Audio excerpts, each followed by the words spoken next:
Assalamualaikum warahmatullahi wabarakatuh. Alhamdulillahirabbil alamin wa bihi nasta'inu ala umuri dunya waddin wassalatu wassalamu ala asrofil anbiya'i wal mursalin wa ala alihi wa ashabihi wa man tabi'ahum bi ihsanin ila yaumiddin. Asyhadu an la ilaha illallah wahdahu la syarikalah wa asyhadu anna Muhammadan abduhu wa rasuluh. Allahumma shalli wa sallim wa barik ala Muhammad wa ala ali Muhammad kama shallaita wa barakta ala Ibrahim wa ala ali Ibrahim fil alamin innaka Hamidum Majid. Rabbi shrah li sadri wa yassir li amri wahlul 'uqdatam min lisani yafqahu qawli. Amma ba'du. Bapak-bapak dan ikhwas sekalian, a'azani Allah wa iyyakum ajmain. Alhamdulillah pada malam hari ini kita bisa melanjutkan ngaji kitab Al-Qawaid Al-Musla, yang pada kesempatan malam ini kita akan melanjutkannya. Masih membahas tentang ketinggian Allah Subhanahu wa taala ya. Baik secara zat maupun secara sifat ya. Sekaligus bantahan terhadap kaum Al-Mu'attilah. Ya. Baik. Berarti kalau di kitab Bapak Ibu, Bapak sekalian itu halaman berapa sekarang ini? Harus halaman 151 ya. Kalau di halaman 98. Yang catatan penting itu ya. Catatan pertama itu ya.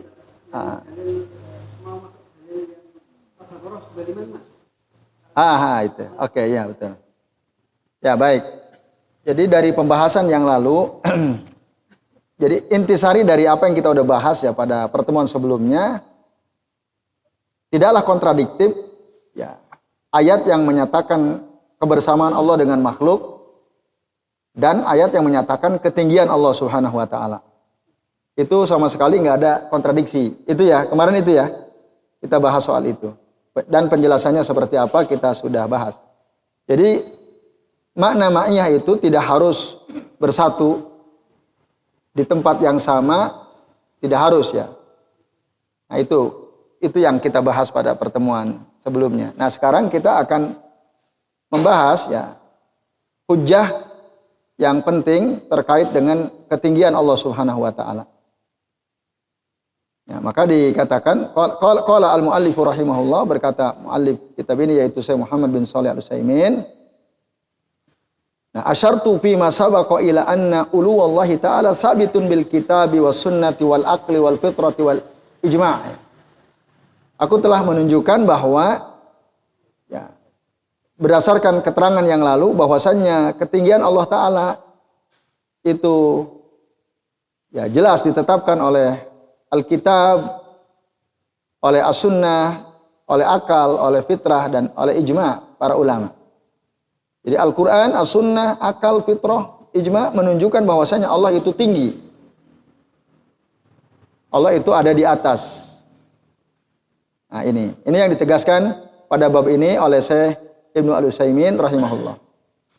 Jadi kalau ada orang meragukan ketinggian Allah Ta'ala baik secara zat maupun secara sifat, nah ini berarti dia telah ya melakukan sesuatu yang batil kalau dia meragukan ya.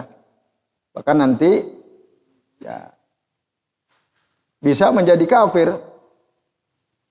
Kafirun aw dhallun ya, atau sesat ya. Kalau dia tidak yakin kalau sifat Allah itu tinggi, zat Allah itu tinggi. Nanti kita akan lewati itu. Baik. Sekarang kita mari perhatikan dalil dari Al-Quran tentang ketinggian Allah Ta'ala. Kata saya Ibnu Al-Utsaimin, amma al-kitabu faqad tanawwa'at dilalatuhu ala dzalik. Adapun dalam Al-Quran ya, petunjuk terkait dengan ketinggian Allah itu disebutkan dengan beberapa istilah ya. Beberapa istilah. Fataratan bilafzil uluwi. Kadang-kadang Allah menyebutkan tentang ketinggiannya itu dengan kalimat al-ulu wal fauqiyati. Kadang dengan kalimat fauq. ya, fauq itu di atas. Ulu di atas, fauqiyah itu juga di atas. Wal istiwa'i 'alal arsy. Kadang dinyatakan dengan Allah beristiwa di atas arsy. Wa kaunuhu fis sama. Kadang Al-Qur'an menyebutkan bahwa Allah itu di langit. Nah, contoh misalnya dalam surah Al-Baqarah ayat 255. Allah menyebutkan dirinya tinggi dengan menggunakan kata al-ulu atau al-ali. Wa huwal aliyul azim. Dan dialah Allah yang maha tinggi lagi maha agung. Ali itu tinggi. Atau dengan kata fauq misalnya disebutkan dalam surah Al-An'am ayat 18. Wa huwal qahiru fauqa ibadih. Dan dialah Allah penguasa mutlak yang ada di atas hamba-hambanya. Kadang Allah nyatakan ketinggiannya itu dengan kata istawa. Misalnya dalam surah Thaha ayat 5, Ar-Rahmanu 'alal arsyish tawa. Kadang Allah nyatakan ya untuk menunjukkan ketinggian zat dan sifatnya dengan di langit ya. Allah itu zat yang ada di langit. Berdasarkan surah Al-Mulk ayat 16 ya. Aamintum man fis sama'i an yakhsifa bikumul ardu. Fahiya tamur. Apakah kalian merasa aman dari zat yang ada di langit yang bisa saja menggoncangkan bumi? Maka bumi itu goncang kayak tadi itu ya. Kita takut nggak tuh tadi? Kalau kita nggak takut, wah kebangetan itu ya.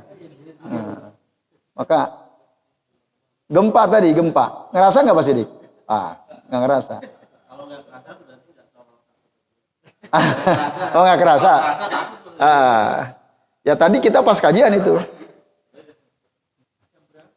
Isa, selazan ya, selazan ya.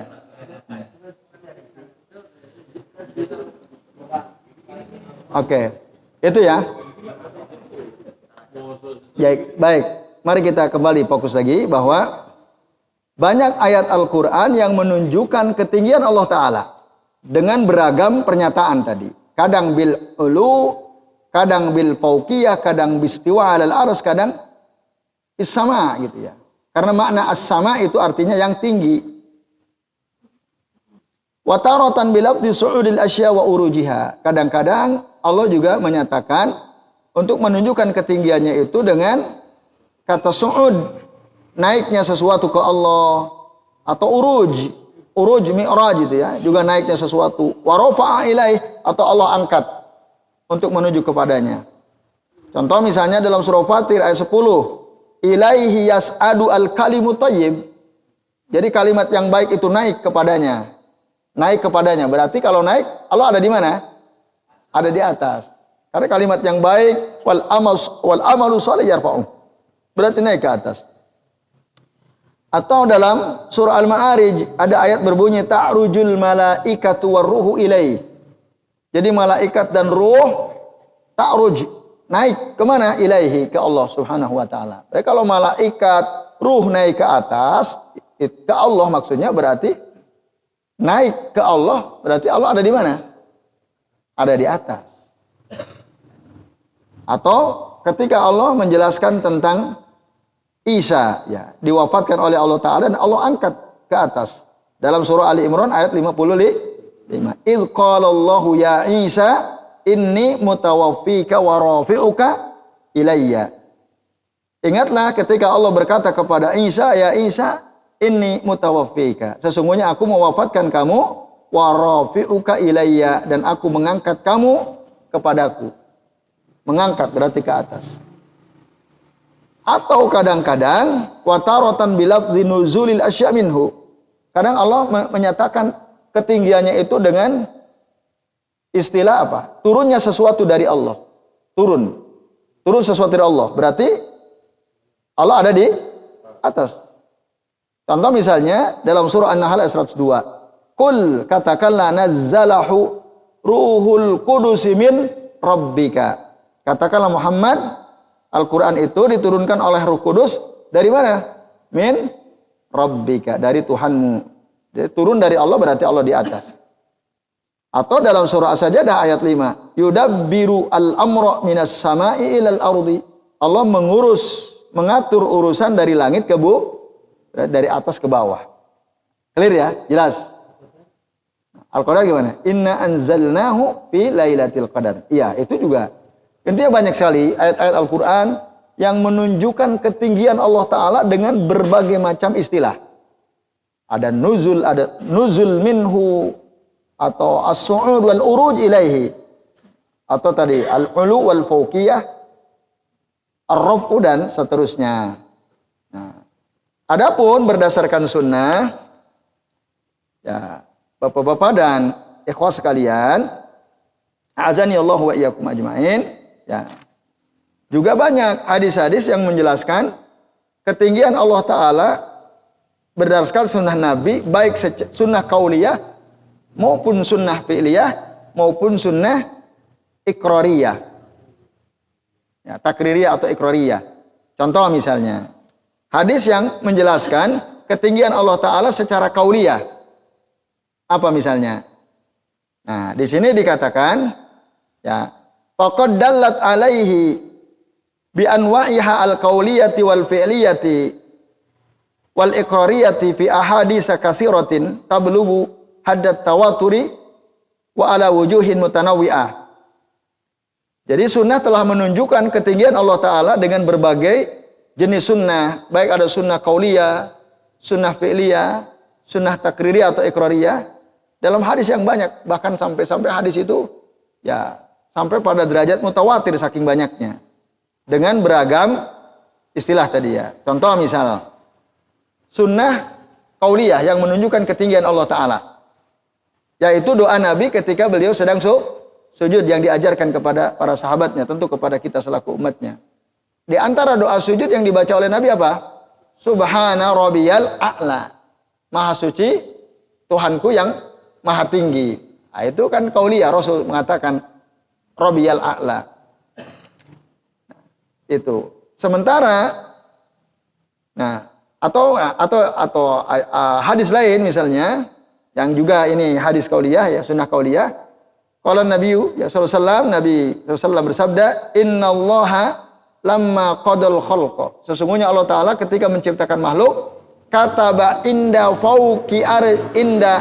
fawqa arsyihi.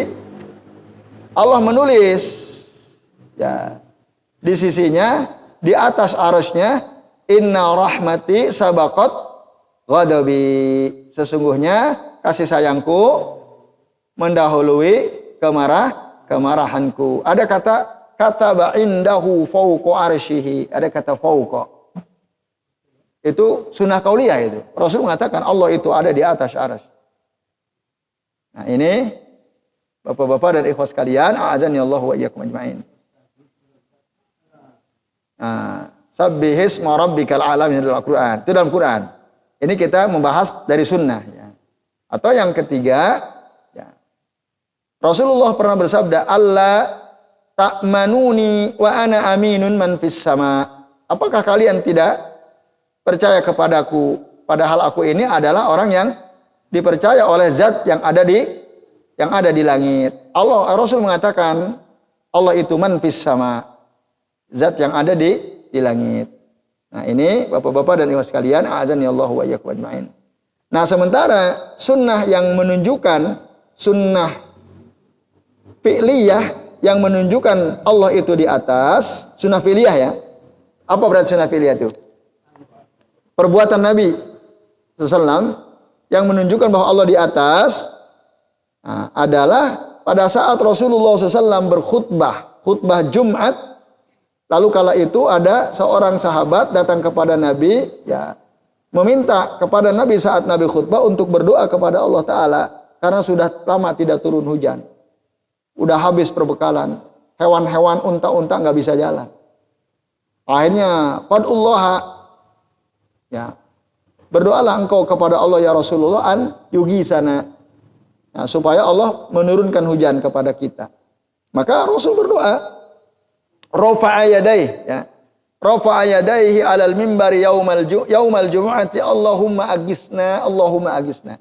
Nah, berdoa waktu khutbah selain di penutup khutbah kedua itu boleh.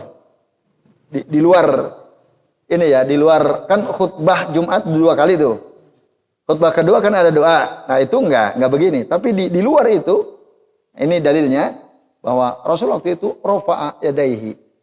Mengangkat kedua tangannya lalu berdoa, Allahumma agisna salasa marratin. Ya Allah, turunkanlah hujan kepada kami berdasarkan hadis Bukhari wa Muslim muttafaqun alaih. Nah, itu perbuatan sunnah, namanya sunnah fi'liyah.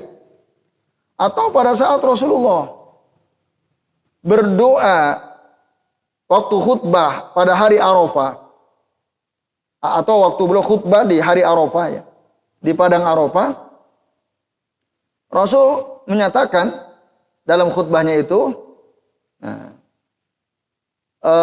atau minta kesaksian dari para sahabat ya. Ketika para sahabat mengatakan, nashhadu annaka qad balagta wa addaita wa nasahta.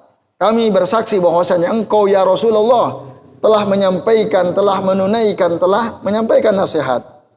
Faqala, lalu Rasul berkata, Allahumma shhad. Ya Allah, saksikanlah. Ya. Jadi Rasul beliau ya mengangkat tangannya ketika para sahabat bilang, ya Allah, saksikanlah bahwa Rasul sudah menunaikan tugasnya. Rasul sudah menyampaikan apa yang diwahyukan Allah kepada beliau.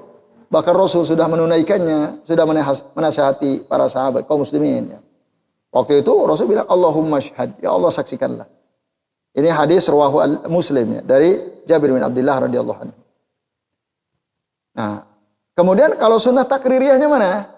Sunnah takririyah yang menunjukkan bahwasannya Allah itu ada di atas.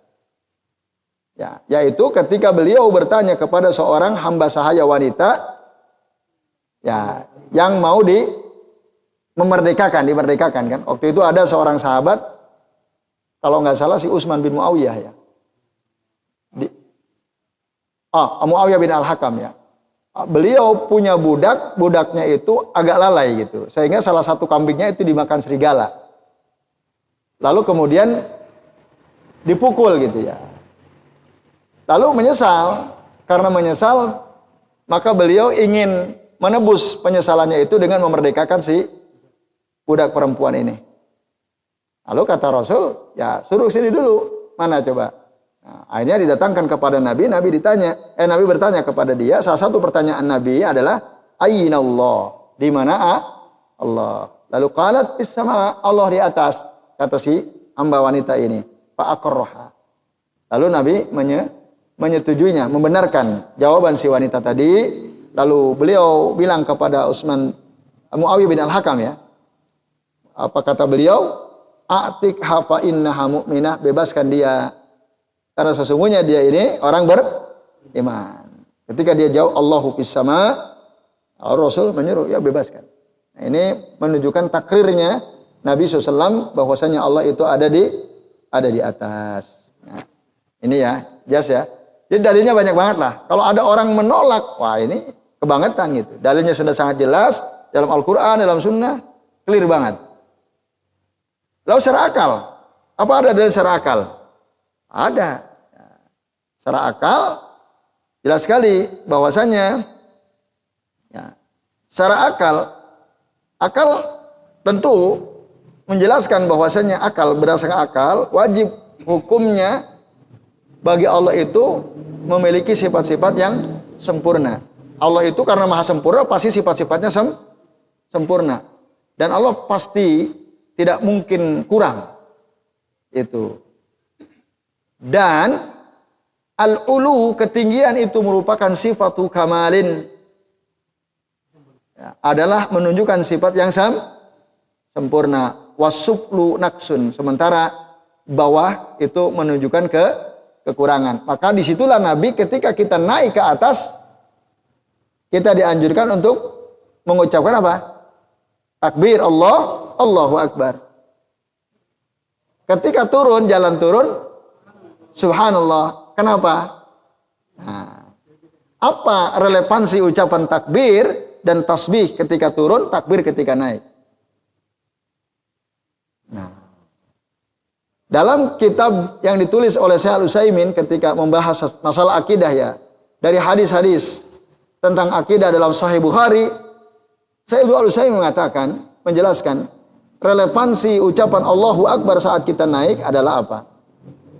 Nah, orang biasanya kalau ada di atas, di tempat yang tinggi, biasanya orang itu sombong. Atau dia punya kedudukan di atas, dia berada di atas, biasa sombong. Maka dianjurkan ucapkan Allahu Akbar. Supaya apa? Supaya dia sadar bahwa ada yang lebih besar. Kita ini bukan apa-apa. Yang lebih besar itu Allah Subhanahu wa ta'ala. Maka dianjurkan kita mengucapkan Allahu Akbar. Allahu Akbar. Sementara subhanallah turun ke bawah. Biasanya orang kalau di bawah itu baik apa buruk? Kurang apa punya kelebihan atau kekurangan? Kalau biasa kalau orang, wah ini orang ekonomi kelas bawah. Ya kan? Ya, berarti bawah itu biasanya orang ya memandang itu satu kekurangan. Maka kita dianjurkan saat turun mengucapkan subhanallah, maha suci Allah dari kekurangan. Gitu. Itu relevansinya menurut penjelasan Syekh Ibnu Al-Utsaimin rahimahullah. Nah, baik. Bapak-bapak dan ikhwan sekalian, a'adzani Allah wa iyyakum ajmain.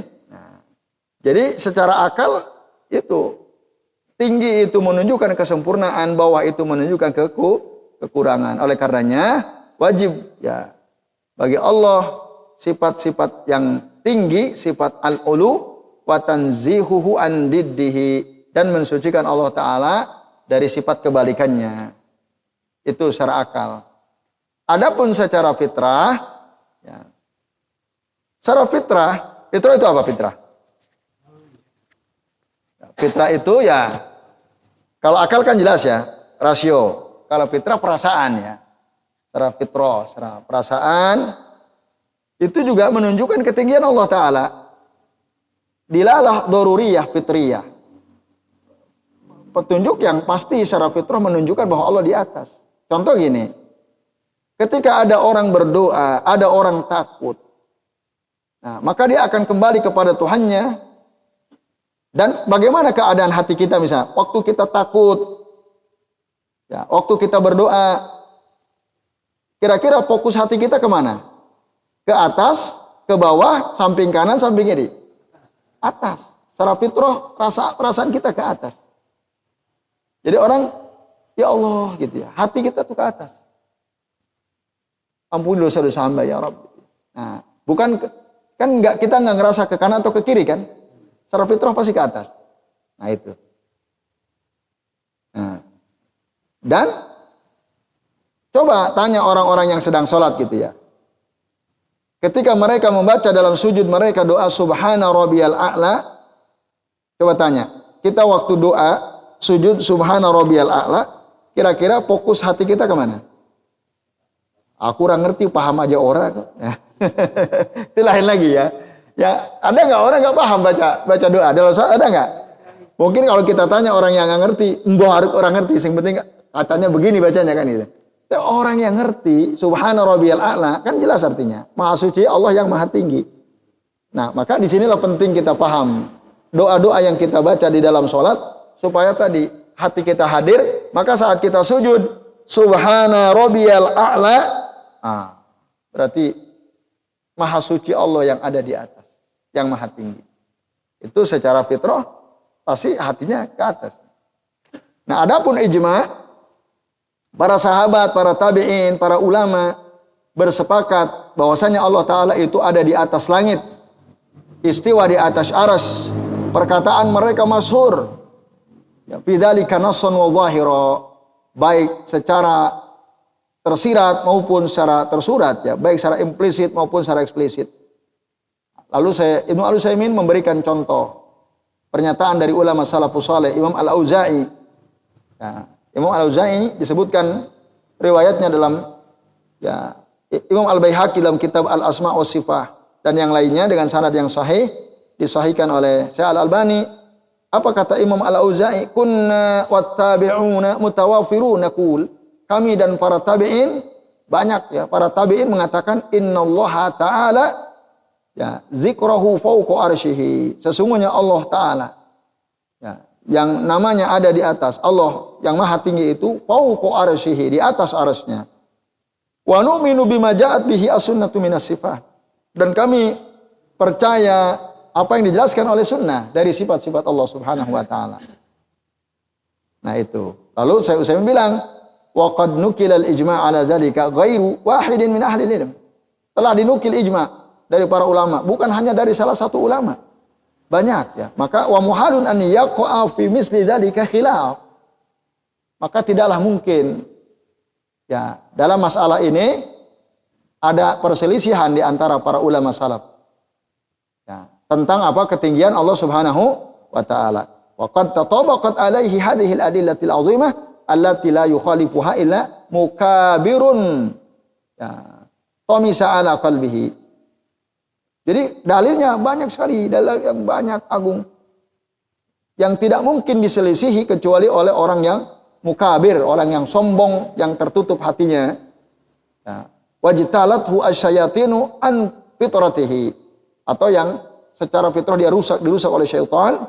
Nas'alullah ta'ala as-salama wal afiyah. Kita mohon kepada Allah keselamatan dan afiyah.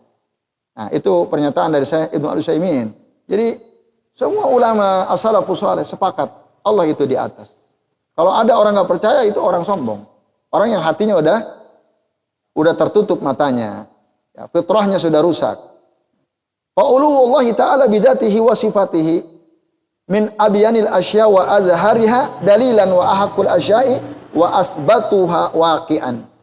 Jadi ketinggian Allah, Bapak-bapak dan sekalian, baik secara zat maupun secara sifat, ini adalah sesuatu yang sangat jelas. Dalilnya sangat clear. Ya, dan sangat konkret faktanya. Jadi gak mungkin bisa diingkari ketinggian Allah baik secara zat maupun secara sifat. Nah, ini ya Bapak-bapak dan ikhwas sekalian, a'azani Allahu wa iyyakum ajmain. Itu. Nah, ini keterangan berdasarkan ijma', ya. Memang ada dulu, nah di sini disebutkan ada ulama namanya Abul Ma'ali Al-Juwaini. Salah satu ulama dari mazhab Asy-Syafi'iyah, Imam Al-Haramain, ya. Imam Haramain. Nah, beliau pernah mengatakan, rahimahullah, semoga Allah rahmati beliau. Yaqul innallaha ta'ala kana wa lam yakun syai'un qablahu. Allah itu dari dulu ada.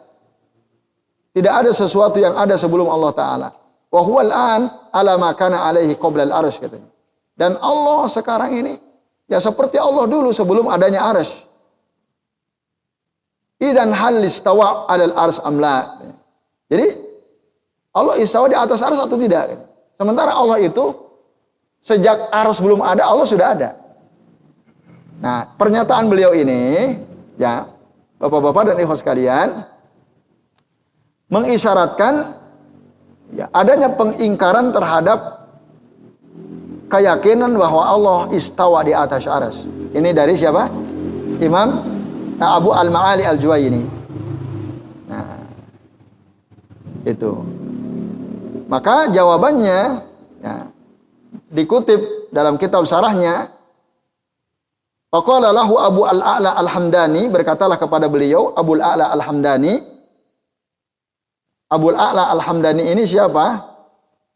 Nah, yaitu Abu Ja'far Al-Hamdani, Al-Hafidh Muhammad bin Abi Ali Al-Hasan bin Muhammad bin Abdullah. Di terjemah di biografi disebutkan oleh Imam Az-Zahabi dalam kitab Syair A'lami An-Nubala. Nah, jadi beliau waktu itu berkata kepada ustadznya, siapa tadi? Imam Abul Ma'ali Al-Juwaini. Kata Abul A'la Al-Hamdani, ya ustadz, wahai ustadz, ya, da'na min zikril arsy. Ya. Wa akhbirna an hadhihi ad-darurah. Fama qala 'arifun qattun ya Allah illa wajada min qalbihi daruratu bi talabil ulu. Nah, itu. Jadi ini Abul A'la Al-Hamdani, beliau ingin meluruskan gurunya, ya, yang seakan-akan ada mengisyaratkan pengingkaran kalau Allah itu istawa di atas arsy. Karena logikanya arsy itu kan belakangan. Sementara Allah itu ada sebelum arsy ada, kan? Nah, Apa gimana gitu? Kok istawa di atas arsy gitu? Nah, maka biarkan kami untuk da'na min zikri al-arsy. Oke, tinggalkan kami untuk menyebutkan kata arsy katanya. Nah, coba kabarkan kepada kami tentang sesuatu yang penting ini.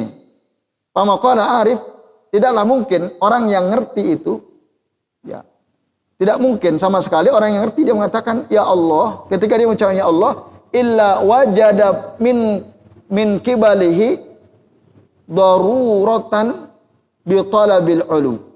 Kecuali ya akan didapatkan dari orang tersebut ya ketika dia mengucapkan ya Allah tadi, nah pasti ke atas gitu.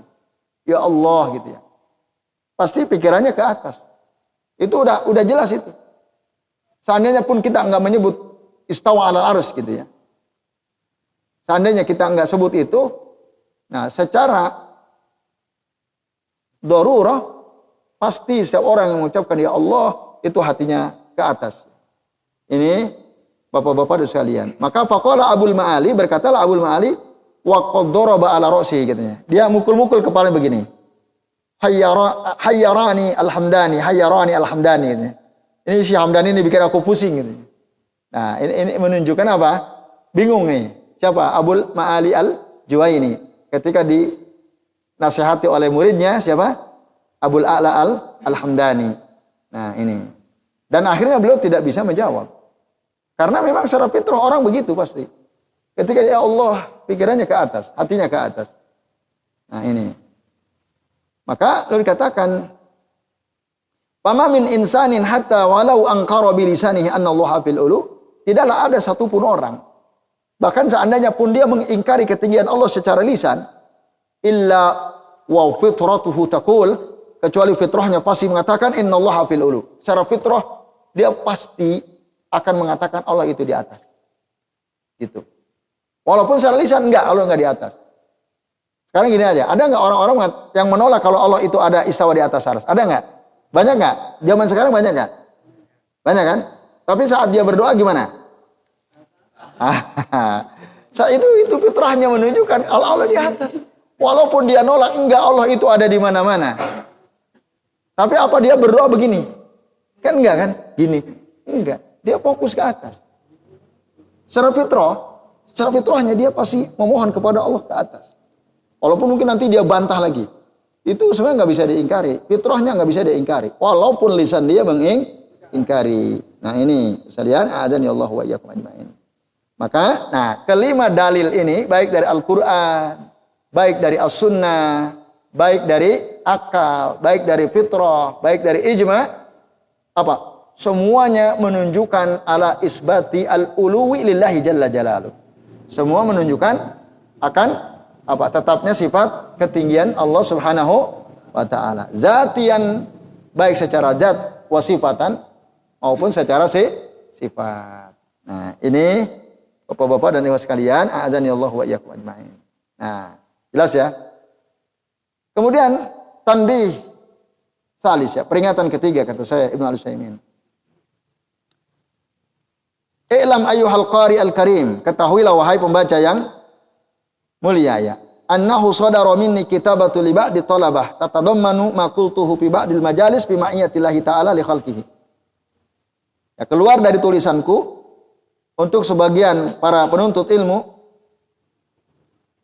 yang aku katakan di sebagian majlis tentang ma'iyallahi ta'ala ya li khalqihi, kebersamaan Allah untuk dengan makhluknya ya.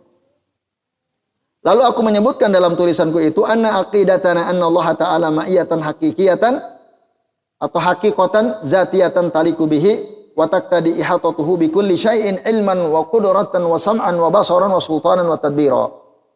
Dalam tulisan beliau, kata Syekh Utsaimin sendiri ya, bahwasanya akidah kita, akidah Ahlussunnah wal Jamaah, bahwasanya anna lillahi ta'ala, bahwasanya Allah ta'ala itu ma'iyah hakikatan ya, bahwa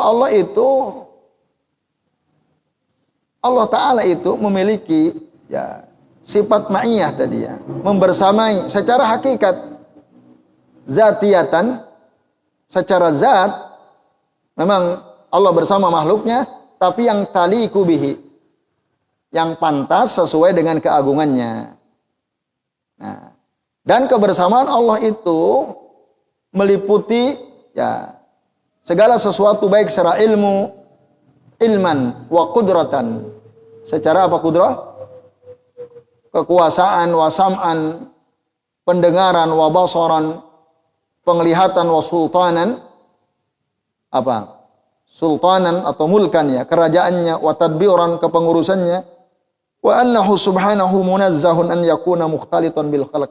Dan sesungguhnya Allah itu maha suci. Ya, tidak mungkin Allah itu bercampur dengan makhluk atau bertempat di tempat makhluk. Bahkan Allah itu tinggi baik secara zat maupun secara sifat. Dan selalu seperti itu. Istawa di atas aras sesuai dengan keagungannya. Dan sekali lagi, nah, wa anna dzalika la yunafi ma'iyatahu. Ketinggian Allah sama sekali tidak menafikan kebersamaan Allah. Karena tingginya Allah, bersamanya Allah tidak sama dengan bersamanya kita dengan sesama kita. Laisa kamitslihi syai'un wa huwas samiul basir. Nah, jadi Bapak-bapak dan Ibu sekalian, pada bab ini secara ringkas ya, Syekh Al-Utsaimin beliau ingin menerangkan bahwa tulisan beliau seperti itu, menjelaskan tentang akidah ketinggian Allah, kebersamaan Allah, seperti yang kita sudah bahas ya. Jadi jangan sampai ada orang lalu kemudian meragukan akidah beliau terkait dengan ketinggian Allah dan ma'iyahnya Allah subhanahu wa ta'ala. Lalu beliau mengatakan begini, wa nara, dan kami melihat anna man za'ama, bahwasanya orang yang mengklaim annallaha bizatihi fi kulli makan, bahwasanya Allah Ta'ala secara zatnya ada di setiap tempat. Kalau ada orang bilang begitu, Allah ada di mana? Dia bilang Allah ada di mana? Mana?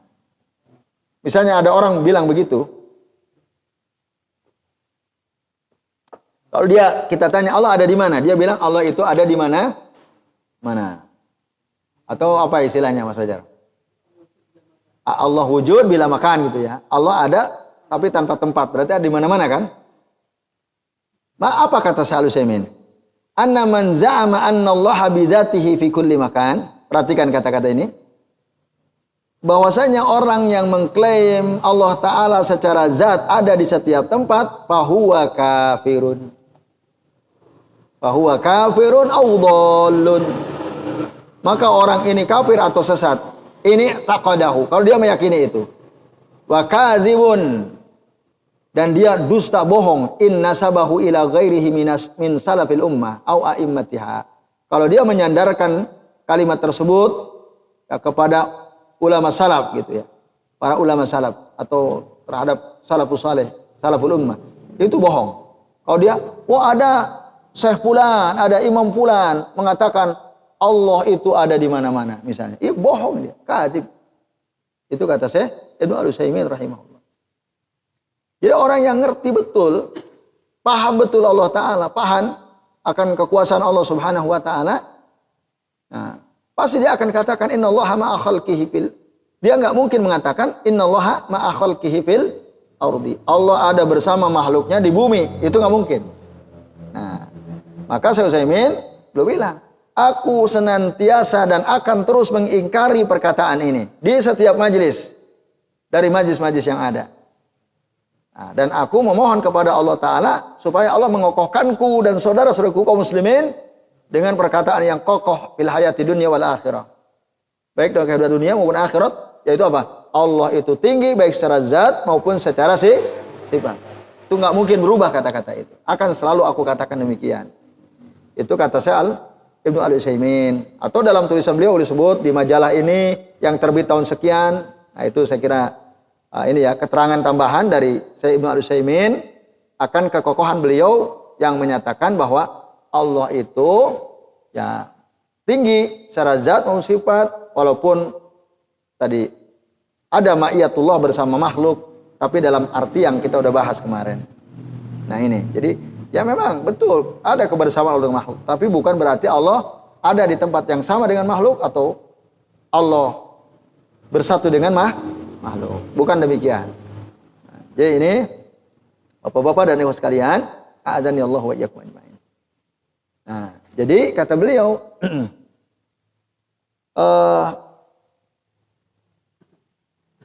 wa'lam, ketahuilah anna kulla kalimatin tastaljimu kaunallahi ta'ala fil ard au ikhtilatihi bi makhluqatihi. Ketahuilah bahwasanya setiap kata yang mengharuskan keberadaan Allah itu ada di bumi, atau Allah bercampur baur dengan makhluknya, atau kalimat yang menyatakan bahwa Allah tidak tinggi, Allah tidak di atas, atau kalimat yang menyatakan bahwa dia menafikan istiwanya Allah di atas arsy. Tadi kalimat yang sering kita bahas itu ya, yang kalimat Allah wujud bila makan itu ya.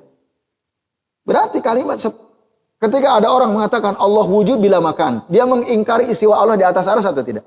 Iya. Dia mengingkari ketinggian Allah Ta'ala atau tidak? Iya, jelas. Maka apa saya usulnya? Au ghairu dzalika mimma la yaliku bihi ta'ala. Atau perkataan selain itu yang tidak sesuai dengan keagungan Allah Ta'ala, fa innaha kalimatun batilah. Bahwa itu kalimat batil, yajibu ingkaruha ala qailiha kainan man. Wajib kita mengingkarinya siapapun yang ngomong, mau ustadz, mau kiai, mau habib, mau apa. Oh, dia ngomong begitu, itu wajib diingkari. Nah, kalau ada perkataannya yang menunjukkan menafikan ketinggian Allah Subhanahu wa taala. Bi ayyi lafzin kanat, dengan kalimat apapun. Pokoknya siapa aja deh yang ngomong, walaupun dia profesor, doktor, lulusan universitas ini dan itu, kalau dia udah ngomong Allah wujud bila makan, sudah batil. Itu perkataan batil. Nah, ini Bapak-bapak dan wajib kita mengingkarinya. Kata saya Al-Utsaimin. Nah, maka setiap perkataan ya, yang yuhamu, yang dituduh gitu ya. Walaupun bagi sebagian orang ya kata-kata yang tidak sesuai dengan keagungan Allah Ta'ala, maka yang wajib kita lakukan menjauhi kata-kata tersebut. Supaya apa? Nah, supaya tidak disangka ya, li'alla yazunnu billahi ta'ala dzanna sawu, supaya dia tidak disangka atau tidak menyangka berprasangka kepada Allah dengan prasangkaan yang buruk. Oleh karenanya apa? Maka ma asbatahu Allah Ta'ala li nafsihi fi kitabihi aw ala lisani rasulihi, maka apa yang Allah tetapkan untuk dirinya di dalam kitabnya atau apa yang ditetapkan oleh lisan rasulnya, maka kita wajib menetapkannya. Dan wajib pula kita menjelaskan kebatilan tuduhan ya terhadap Allah yang tidak sesuai dengan keagungan Allah Subhanahu wa taala. Nah, ini Bapak-bapak dan ibu sekalian, a'adzani Allah wa iyyakum ajmain. Nah, terakhir contoh yang ke-7 dan 8. Maksud contoh kebatilan al-mu'attilah ya. Nah, ini pentingnya. Adalah firman Allah Ta'ala yang disalahpahami ini ya. Qauluhu Ta'ala wa nahnu aqrabu ilaihi min hablil warid. Coba apa artinya itu? Wa nahnu aqrabu ilaihi min hablil warid. Kami Allah lebih dekat. Kami Allah lebih dekat. Coba baca yang sempurna. Wa nahnu aqrabu ilaihi min hablil warid.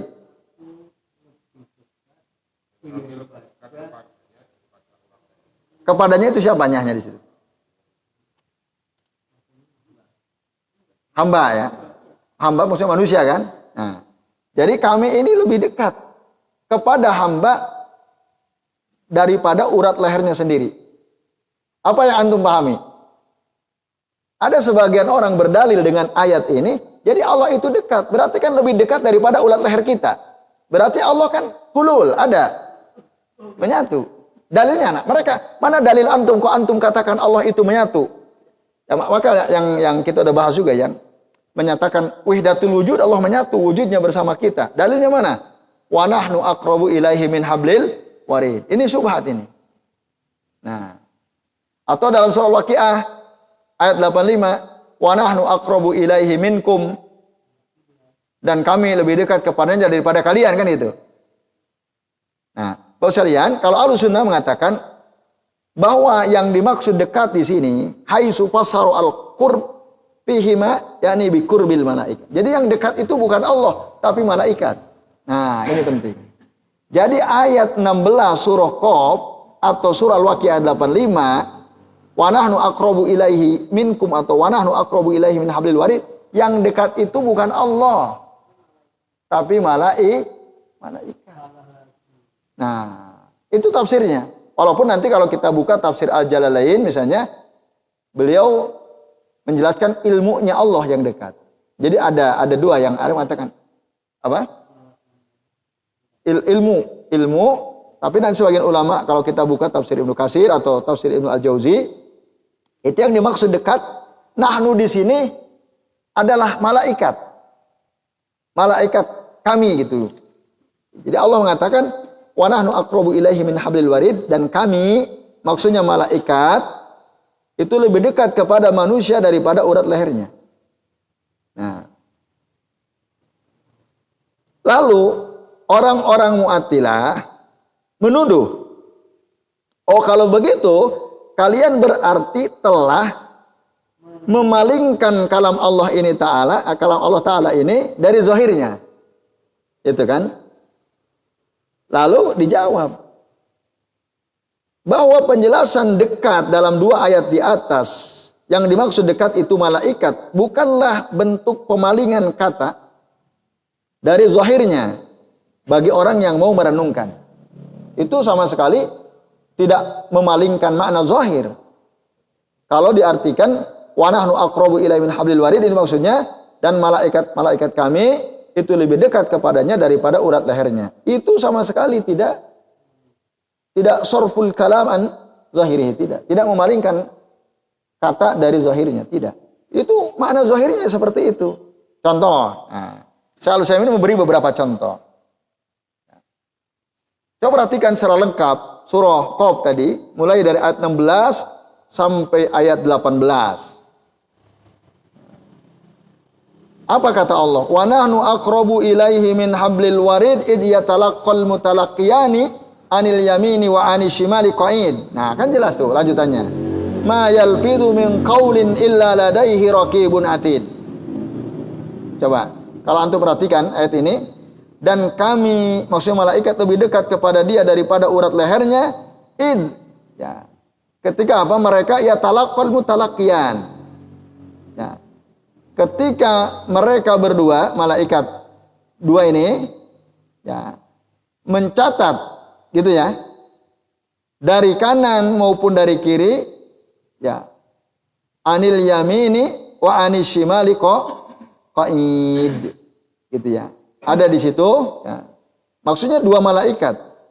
Ma yalfidhu min qaulin illa ladaihi raqibun atid. Tidaklah ada kalimat yang diucapkan oleh seseorang kecuali di samping orang itu ada raqib dan atid. Nah, raqib itu yang senantiasa menjaga, mengawasi, atid yang senantiasa hadir di dekat orang tersebut. Nah, jadi kata idh yatalaqqa itu dalil ala annal murad bihi al-qurbul malakaini al-mutalaqqiyan. Itu maksud qarib di situ adalah malaikat, dua malaikat yang senantiasa mencatat, bukannya Allah. Gitu. Maka pahami konteks ayatnya secara utuh. Nah, itu. Kemudian ayat kedua, wa amal ayatu saniyah. Nah, coba perhatikan, fa inna al-qurba fihima muqayyadun bihalil ihtidar. Ya. Kedekatan pada ayat yang kedua. Ayat kedua yang mana berarti? Surah Al-Waqiah ya. Wa nahnu aqrabu ilaikum minkum itu. Ayat kedua. Ini ayat muqayyad. Muqayyad itu apa? Terikat dengan keadaan seseorang sedang sakaratul maut. Ya. Bapak-bapak dan ibu sekalian, ketika seseorang itu mau mati, ya, maka hadir malaikat. Walladzi yahduru al-mayyita inda mautihi humul malaikah. Yang datang mendekat ke si mayit itu waktu dia mau mati siapa? Malaikat. Maka Allah Ta'ala dalam surah Al-An'am ayat 61 bilang apa? Qala Allah Ta'ala hatta ija jaa ahadakumul maut. Sehingga ketika datang kepada salah seorang di antara kalian kematian, tawaffathu rusulana wa hum la yufarritun. Nah, maka diwafatkan oleh utusan-utusan kami wa hum la yufarritun, dan para malaikat itu tidak melalaikan tugasnya. Nah ini. Jadi yang dekat Allah apa malaikat yang dimaksud? Malaikatnya. Itu. Wa hum la yufarritun. Nah, tetapi kalau kita kembali ke soal waqiah ya. Ayat 85 itu ada tambahan gimana? Walakin la tubsirun. Akan tetapi kalian tidak melihatnya. Nah, coba antum buka surah Al-Waqiah ayat 85 ya. Supaya utuh.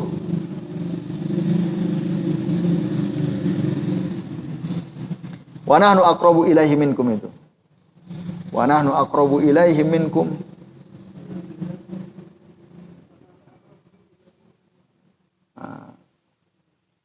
Al-Waqiah 85 ya. Nah.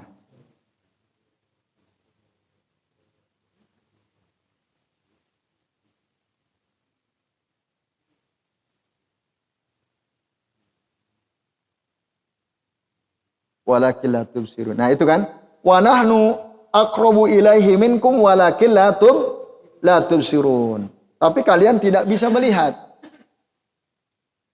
Jadi saat orang mau mati syakaratul maut, malaikat mendekat. Tapi kita enggak bisa lihat. Nah, kita enggak bisa lihat. Itu. Jadi yang dimaksud nahnu di sini adalah, nah, emang kalau kita baca terjemahnya, dan kami lebih dekat kepadanya daripada kamu, kan itu. Siapa yang maksud kami? Nah, sebagian orang menganggap itu Allah gitu. Nah, berarti kalau dianggap Allah, berarti kan Allah ada di bumi, turun gitu. Maksudnya dekat dengan makhluk. Kalau kita baca terjemahan loh. Bener kan? Nah, maka kita buka misalnya tafsir Jalalain ya. Nah, wa nahnu aqrabu ilaihi minkum itu secara ilmu kalau tafsir Jalalain. Bil ilmi walakin la tubsirun. Ai minal basiro ai la ta'lamuna dzalik. Tapi kalian tidak tahu itu. Itu kalau dalam tafsir Al-Jalalain. Nah, tapi kalau dalam tafsir Al-Muyassar misalnya,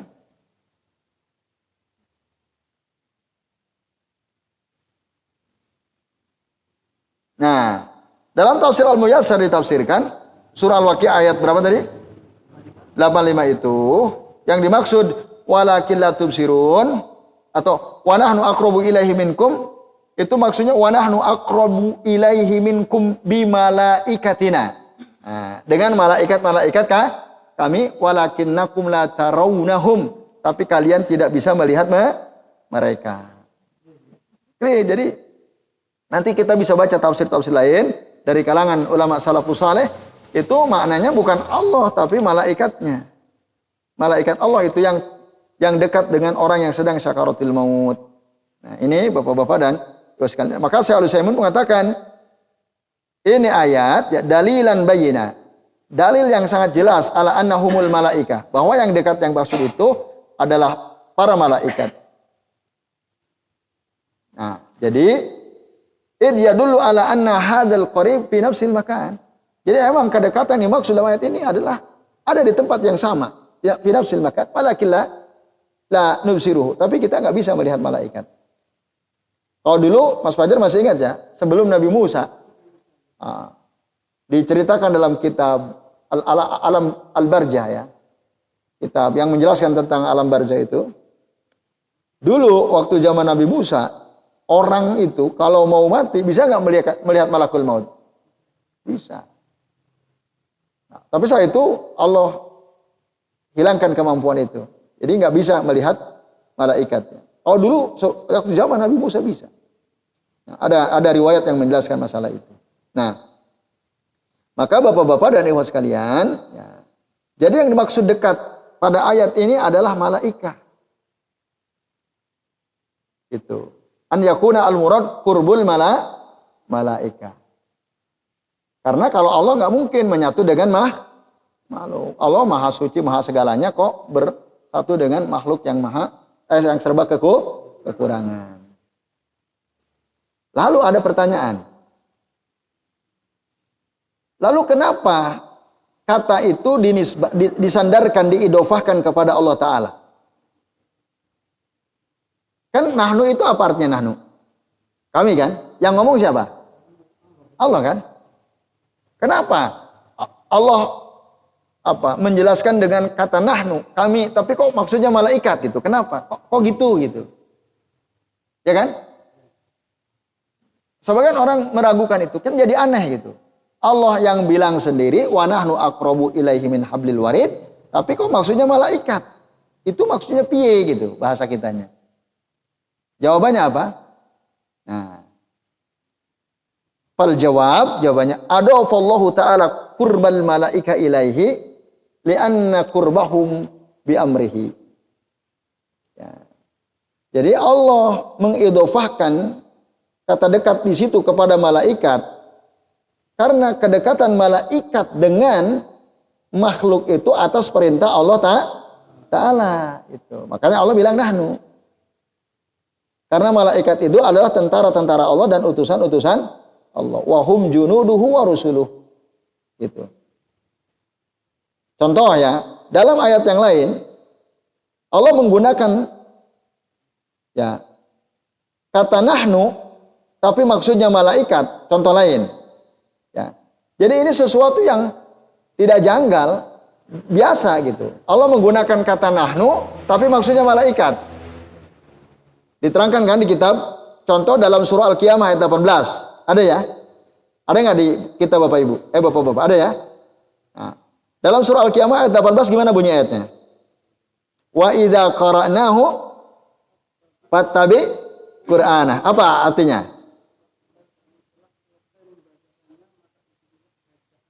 Siapa yang dimaksud kami di sini? Ada nggak keterangan situ? Nah, maka yang dimaksud kami di sini annal murad bihi qira'atu Jibril al-Qur'an ala Rasulillah sallallahu. Jibril. Tapi Allah menggunakan fa idza qara'nahu. Dan apabila kami membacakannya, kami membacakannya. Emang kalau sekilas berarti Allah kan? Iya kan? Iya enggak? Tapi yang dimaksud kami di sini adalah malaikat Jibril atas perintah Allah untuk membacakan Al-Qur'an kepada beliau. Gitu. Maka ketika Jibril membacakan itu kepada Nabi atas perintah dari Allah Ta'ala, ya, sohat idofatul qiraati ilaihi ta'ala. Maka boleh juga kita menyandarkan bacaan yang masuk kepada Allah Ta'ala. Tapi secara fakta Allah menyuruh Jibril untuk membacakan. Memang menggunakan kata kami, tapi maksudnya yang membacakan kepada Rasul adalah malaikat Jibril atas perintah Allah Ta'ala. Nah, atau yang terakhir, ya, dalil terakhir. Nah, perhatikan surah Hud ayat berapa? 74. Perhatikan bunyinya gimana? Falamma zahaba an Ibrahim ar-ra'u wa ja'athul busra yujadiluna fi qaumi Lut. Ketika rasa takut itu sudah hilang dari Nabi Ibrahim, karena waktu itu Nabi Ibrahim kedatangan tamu dari para malaikat akan memberikan kabar gembira bahwa beliau akan punya anak. Ketika hilang rasa takut itu, waja'atul busra, datanglah kabar gembira kepada Ibrahim. Lalu apa? Yujadiluna fi qaumi Lut. Apa maknanya? Nabi Ibrahim apa? Di situ apa diartikan apa? Nah, yujadil berarti yujadil mujadalah di sini bertanya jawab, dialog, tanya jawab. Jadi Nabi Ibrahim tanya kepada malaikat tentang apa? Tentang kaum Nabi Lut. Kan ada kata yujadiluna di situ kan? Bertanya jawab dengan kami itu, di situ diterjemahkan itu ya. Kami yang dimaksud di sini ayat ini siapa? Malaikat gitu. Jadi ini sesuatu yang biasa digunakan secara bahasa dalam Al-Quran. Kata nahnu itu tidak harus maksudnya Allah langsung. Dalam beberapa ayat ini dibuktikan bahwa Allah menggunakan kata nahnu tapi maksudnya malaikat. Nah, ini penjelasannya Bapak-bapak dan ikhwas sekalian. Jadi kalau ada orang berdalil wa nahnu aqrabu ilaihi min hablil warid. Ini ayat menunjukkan bahwa Allah itu dekat dengan kita. Maka Allah itu ada di mana-mana. Kita di pasar, Allah juga ada di pasar. Kita di masjid ada di, kalau kita di WC gimana? Nah, kan bahaya itu. Nah, itu. Jadi tidak pas jika ada orang berdalil Allah ada di mana-mana menggunakan surah Qaf ayat 16. Itu maksudnya malaikat. Kalau malaikat memang selalu ada. Bahkan ada berapa malaikat yang dekat kita ini? Ada 4. Di mana itu 4 itu? Di mana? Depan, belakang, kanan, kiri. Nah, dalam surah apa itu? Dalam surah Ar-Ra'd ayat 11. Lahu mu'aqibatum min baini yadayhi wa min khalfihi yahfazunahu min amrillah. Jadi setiap orang itu ada malaikat silih berganti dari depan dan belakangnya menjaga dia dari atas perintah Allah Subhanahu wa taala. Jadi ada di depan, ada di belakang, ada samping kanan, ada samping kiri. Samping kanan kiri berdasarkan surah apa tadi? Surah Qaf. Ayat keberapa? Ayat ke-18. Nahnu aqrabu ilaihi min hablil warid id yatalaqal mutalaqiyani 'anil yamini wa 'anil shimali qa'id ma yalfidu min qaulin illa ladaihi raqibun atid. Nah, itu ayat 17 atau 18 itu? 18 ya. Yang id yatalaqal mutalaqiyan 'anil yamini wa 'anil shimal. Dari kanan dan dari kiri. Itu. Jadi setiap kita ini ada yang mencatat kanan kiri, ada yang menjaga depan belakang. Yang depan belakang berdasarkan surah apa? Ar-Ra'd ayat 11. Nah, jadi baik Bapak-bapak dan ibu sekalian, ini saja dulu. Wah, ini udah jam 10:13 ya. Ya, baik. Jadi sampai halaman berapa ini?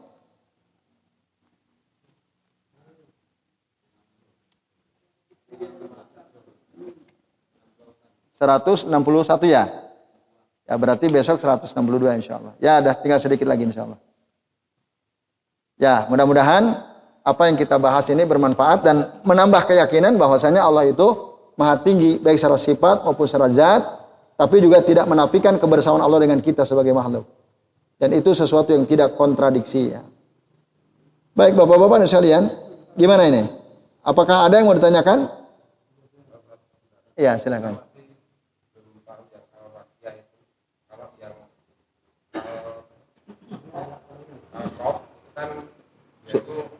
Surah Qaf. Ya. Kami itu malaikat karena kelanjutannya itu memang malaikat. Sama yang kiamat itu juga karena kami membaca kan yang katanya memang tetap kalau malaikat. Kalau yang ini kami tentang kamu itu memang malaikat.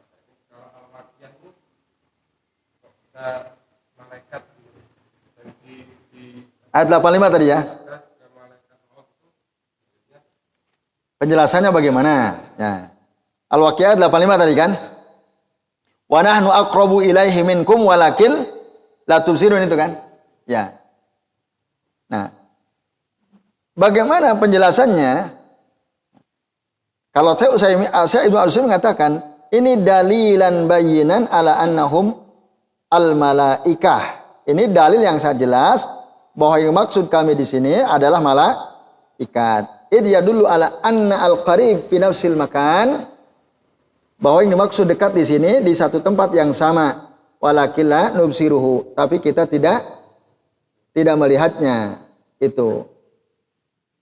Jadi yang dimaksud ayat ini Pak Wikan dan Bapak-bapak saudara sekalian adalah dekatnya malaikat. Kalau ini dinisbatkan kepada Allah itu tidak mungkin dalam haknya Allah Ta'ala. Itu. Jadi Allah mendekat ke makhluk dalam arti ada di tempat yang sama, itu kan sesuatu yang tidak mungkin. Itu penjelasannya. Jadi ya maksudnya ya malaikat. Gitu. Yang ketika orang sedang sakaratul maut, yang dekat itu ya malaikat. Itu. Karena tadi Allah nggak mungkin. Karena kesempurnaan sifat Allah Ta'ala. Tidak mungkin mendekat kepada, mustahil lah kita mengatakan, wah Allah menyatu dengan makhluk, Allah berdekatan dengan makhluk. Allah tetap ada di atas. Ah.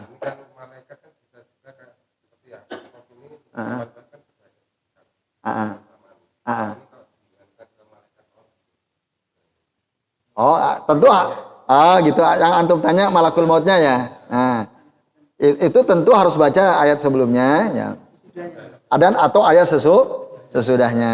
Coba antum baca ayat apa sebelum atau sesudahnya. Ntar ya.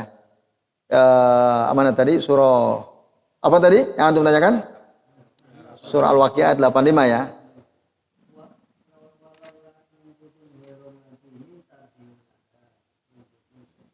La tubsirun.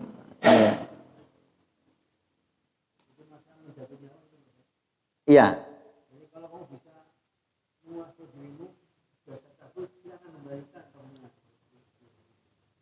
Nah, antum baca dari ini. Dari ayat 83-nya itu. 83-nya. Ya, kalau ya coba kita ini ya, kan dalam ayat 83-nya falaula id balaghatil hulkum. Maka kalau begitu mengapa tidak mencegah ketika nyawa telah sampai di kerongkongan. Nah, konteksnya ketemu kan? Nah, udah itu. Dan dari situ udah ketemu konteksnya. Udah jelas kan? Nah, ya, jadi baca ayat sebelumnya. Ya.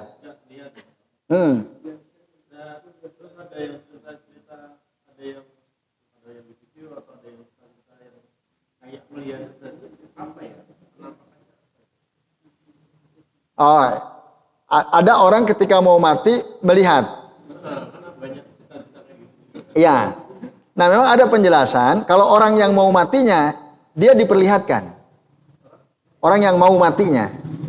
Tapi orang lain yang ada di dekat orang itu nggak bisa melihat. Gitu. Jadi setiap orang yang sakaratul maut itu dia diperlihatkan oleh Allah Ta'ala. Orang yang mau matinya. Tapi orang-orang di sekitar dia, kita misalnya dekat dengan orang yang sedang sakaratul maut, kita nggak bisa lihat apa-apa. Gitu. Maka jika kita melihat ada orang sangat ketakutan, itu malaikat datang dengan yang menyeramkan. Tapi kalau dia ada orang mau mati tersenyum gitu ya. Nah, itu dia melihat ada kabar gembira. Ada di dalam dulu kami telah membahasnya di waktu Ramadan tahun lalu itu tentang alam barzah itu. Ada riwayat yang menjelaskan bahwa memang ketika orang sedang syakaratul maut dia diperlihatkan kepadanya. Tapi orang yang ada di dekat dia tidak bisa melihat. Wa nahnu la nubsir, kita nggak bisa melihat. Nah, itu wallahu taala alam bisawab ya. Yaitu Pak Panugi ya. Kalau orang yang mau matinya diperlihatkan, tapi orang yang ada di sekitar dia nggak bisa melihat. Nah, maka tadi bahasanya walakin la tubsirun kan jamak ya. Akan tapi kalian selain dia itu tidak bisa melihat malaikat tersebut. Nah, itu wallahu alam bisawab. Nah.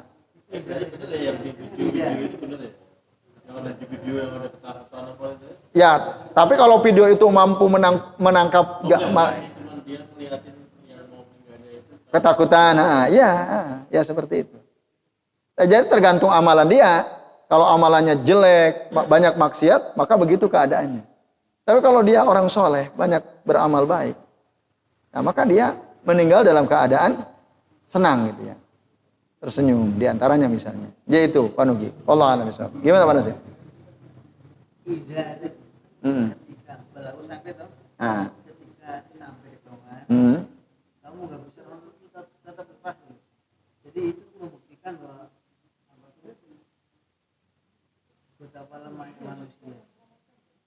Jadi kamu ampuh tenang, digoyo tenang, dan mereka sudah jauh sampai ke ruangan, masukkan lagi, katanya nggak bisa. Faedah barang untuk hukum.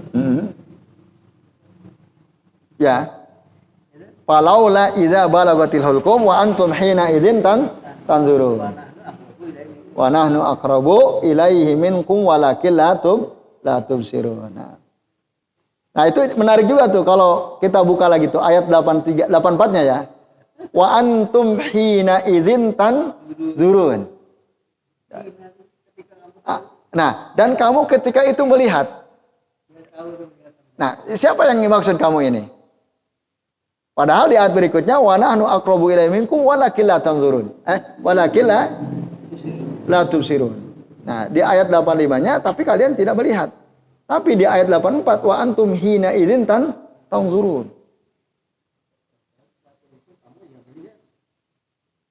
Nah, jadi yang melihat di sini yang dimaksud adalah orang yang mau mati itu. Ini tadi sesuai dengan pertanyaan Panugi itu. 84-nya Panugi. Jadi orang yang mau matinya melihat gitu. Oh, wa antum hina idzin tanzurun. Dan kamu yang mau mati, kalian yang mau mati itu melihat. Sementara yang lain tidak bisa melihat. Nah, itu. Nah, itu ya. Iya. Boleh nggak sebentar sedikit? Gimana itu? Gitu. Ada peribahasa kalau kamu lahir, kamu menangis, yang nonton do ketawa. Tapi ketika kamu mau mati, yang nonton do nangis, malah kamu tersenyum. Itu maksudnya mengharapkan supaya melihat bahwa kedatangan mereka tuh sudah mengiming-imingi tempatmu nanti akan di sana di surga. Tersenyum. Nah, yang mati meninggal seolah seperti orang tidur dan tersenyum. Terus orang yang ditinggal mati nangis saking kecewanya punya orang soleh meninggal. Ya. Ya itu orang baik itu begitu. Saat dia lahir orang tertawa, saat dia mati orang menangis. Itu tanda orang baik. Inspirasi dari 85 Tapi kalau kita buka tafsir As-Sa'di, beliau mengatakan begini. Nah, idza balagatir ruhul hulqum, ketika ruh sampai kerongkongan, wa antum tanzuruna al-muhtadar fi hadhil halah. Nah, lain lagi nih, kalau saya As-Sa'di mengatakan, kalian melihat orang yang mau mati itu, yang dimaksud wa antum hina idzin tanzurun, maksudnya kalian melihat orang yang mau mati, orang yang mau mati dalam keadaan, ini maksudnya dalam keadaan nyawanya, ruhnya sampai kerongkongan. Itu. Jadi yang dimaksud wa antum hina idzin tanzurun, kita selain orang yang mau mati itu kita melihat keadaan dia. Itu kalau dalam tafsir As-Sa'di. Itu. Wallahu taala a'lam bishawab. Ya, itu dalam tafsir As-Sa'di ya. Nah, ini nanti tinggal dibuka tafsir-tafsir lain ya. Sebentar ya. Saya mau yang lebih lengkap ya. Misalnya ini. Dalam tafsir Ibnu Al-Jauzi. Terakhir ini ya. Wa antum hina idzin tanzurun.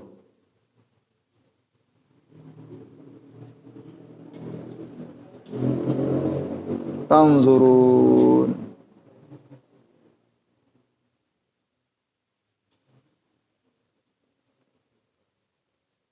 Surah Al-Waqi'ah. Nah, ini Pak Wikan. Kata wa antum hina idzin tanzurun. Ini kalau dalam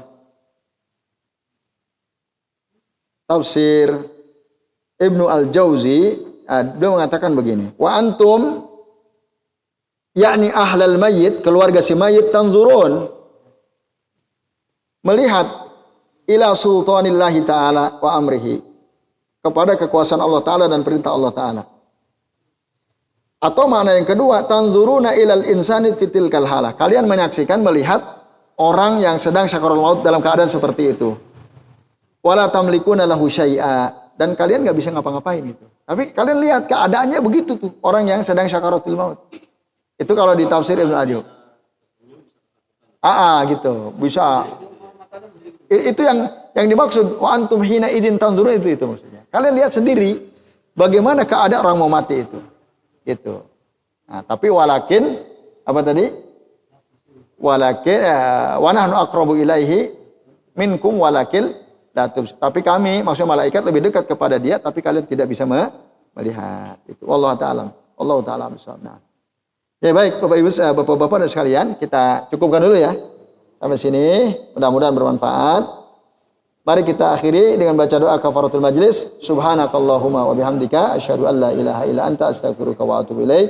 Wassallallahu ala Muhammadin wa ala alihi wa sahbihi wa baraka wa sallama alaihim ajmain. Billahi taufiq wal hidayah. Wassalamualaikum warahmatullahi wabarakatuh.